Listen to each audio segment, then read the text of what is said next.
Региональные дороги содержатся на должном уровне, и все-таки недостаток средств ощутим. В этом году из 320 положенных в нормативное состояние приведут всего 133 километра. Ежегодно не хватает более миллиарда. В 2019 и 2020 годах капитальный ремонт дорог и вовсе под вопросом. Немалый объем средств пойдет на оплату концессионного соглашения по строительству коридора на Нарьян-Мар. Предлагаем в качестве решения данного вопроса включить автомобильные дороги с целью последующей передачи их в федеральную собственность. Это автомобильная дорога Сыктывкар, Печора, Усинск, Нарьян-Мар, автомобильную дорогу Вологда, Котлас, Сыктывкар и автомобильную дорогу Сыктывкар, Кудымкар, Пермь. Передать эти дороги в федеральную собственность.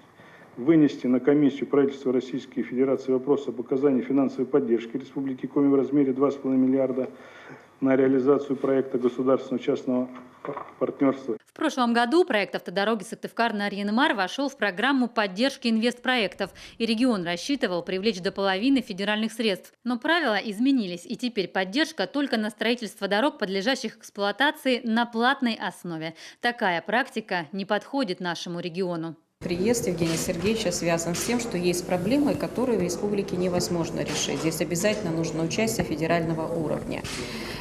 Все, что на сегодняшний день на федеральном уровне принято законы, они общие для всей Российской Федерации, нормативы. Есть одно «но». У нас с вами особенная республика. Она очень большая и низкая плотность. И мы не можем в эти многие нормативы вписаться. И одна из основных задач, которую мы должны сегодня решать, что когда решения принимаются, обязательно особенность регионов и субъектов должна учитываться.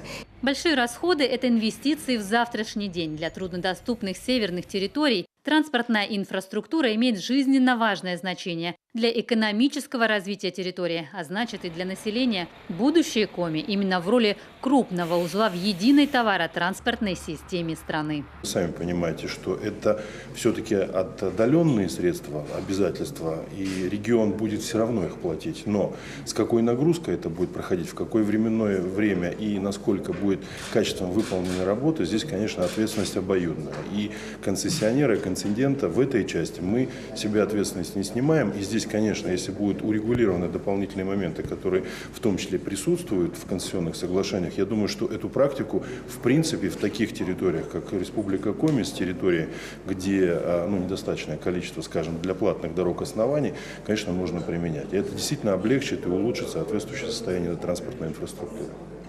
Топливные акцизы с 1 января будут на 100% перечисляться в регионы. Еще один из источников пополнения бюджета – передвижные пункты весового контроля.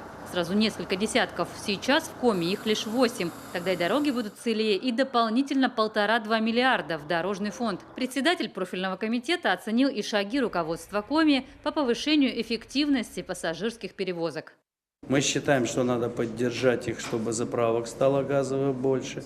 На федеральном уровне надо сделать все-таки постановление правительства, чтобы газ всегда был на 50% дешевле.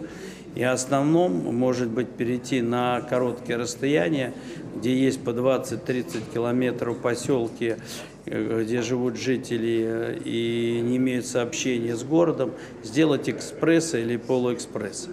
Но самое основное, все автобусы, которые должны выходить с автотранспортных предприятий, в независимую форму собственности, они управляться и контролироваться должны быть диспетчером в системе ГЛОНАСС. Тогда у нас не будет ни дорожно-транспортных происшествий. К слову, такие шаги в развитии транспортной системы выгодны стране, а значит и региону. На минуточку, это и возвращение речного флота. До 10% грузов можно перенаправить с дорог. И выход на безубыточный уровень региональной авиации. Для этого взлетные полосы 2 аэропортов Коми надо передать федеральному центру, а здания аэропортов – бизнесу. Ольга Коняева, Олег Юшков, телеканал Юрган.